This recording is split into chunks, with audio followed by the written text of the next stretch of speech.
आज इस मानगढ़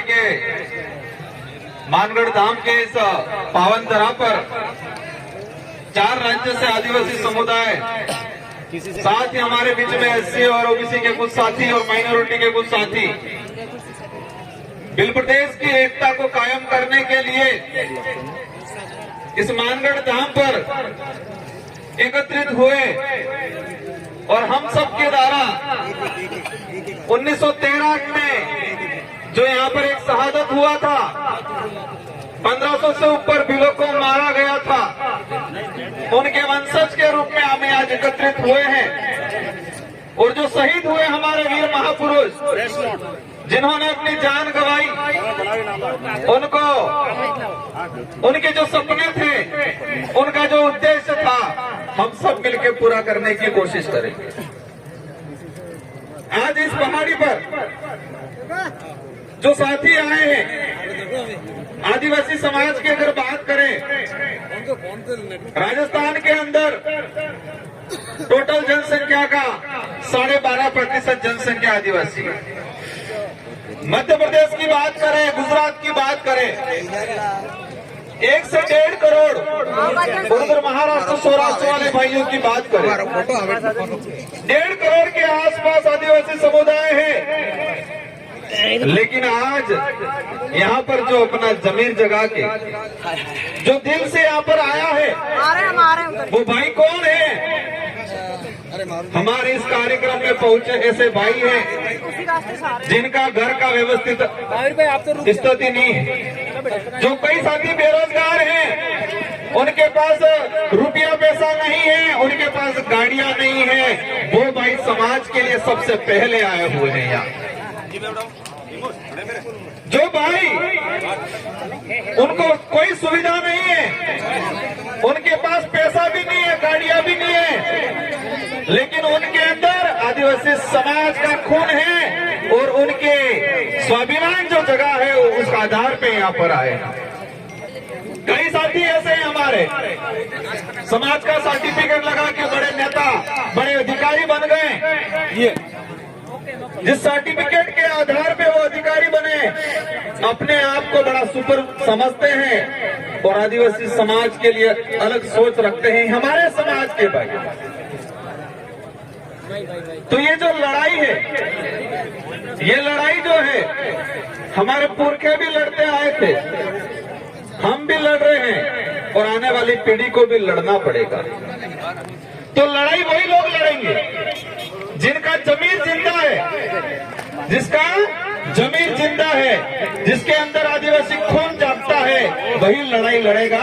इससे ये साबित होता है कि जो पैसे वाले, गाड़ियां वाले, वो लड़ाई नहीं लड़ेंगे। देश के इतिहास उठा के देख लो, कोई भी आंदोलन हुआ है, किसी भी आंदोलन में अमीरों ने आंदोलन किया और जीते, अमीरों का आंदोलन कभी सुना?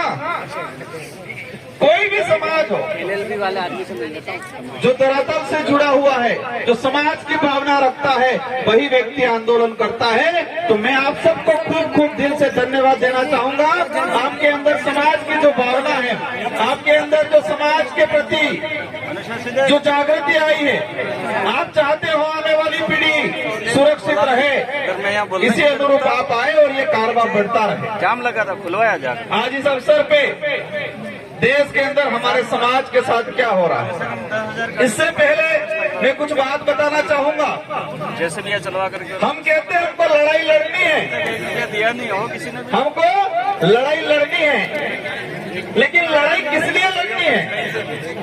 लड़ाई किस लिए लड़नी है और लड़ाई किससे लड़नी है, ये दो बातें नहीं जानेंगे।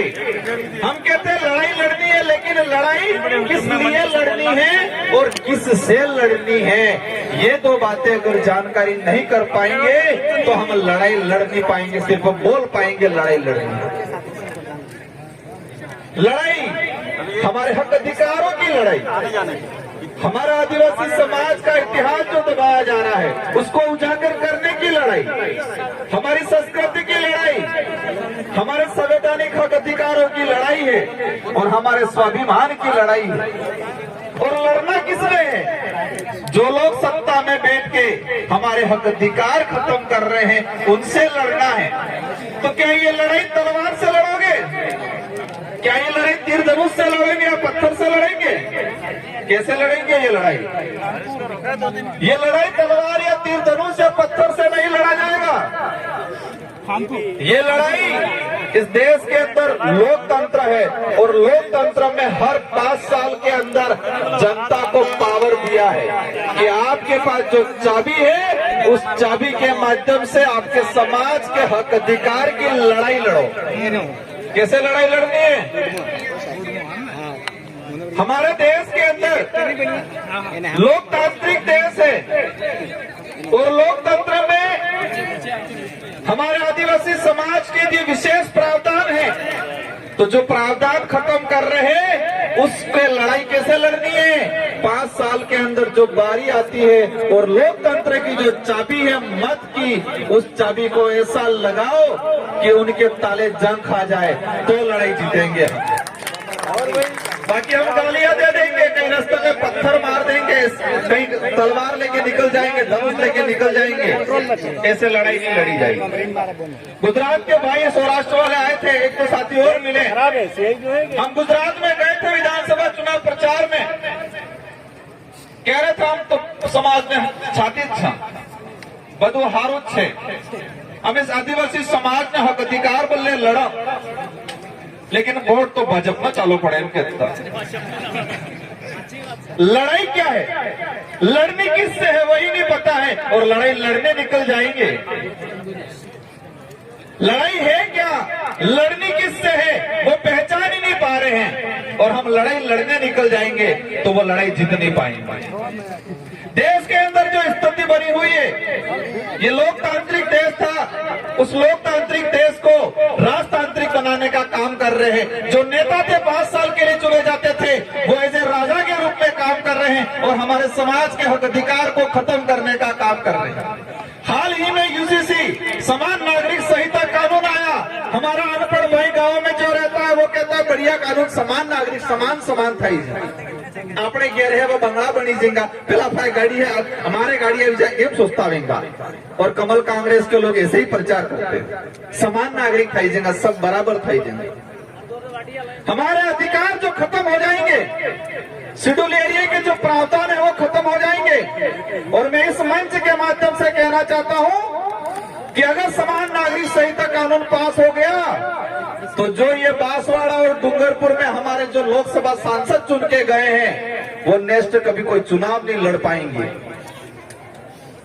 जो यहाँ के विधायक हैं, यहाँ के मंत्री हैं, अगर समान नागरिक संहिता कानून लागू हो गया तो वो चुनाव नहीं लड़ पाएंगे। वो चुनाव इसलिए नहीं लड़ पाएंगे, वो चुनाव इसलिए नहीं लड़ पाएंगे कि बेबे तण बहिर जही और समान नागरिक संहिता कानून लागू थाई गयु तो हिंदू लो थाएगा और हिंदू लो आधार थकी बे बहिर जवाड़न चुनाव में नौकरी नहीं मिले।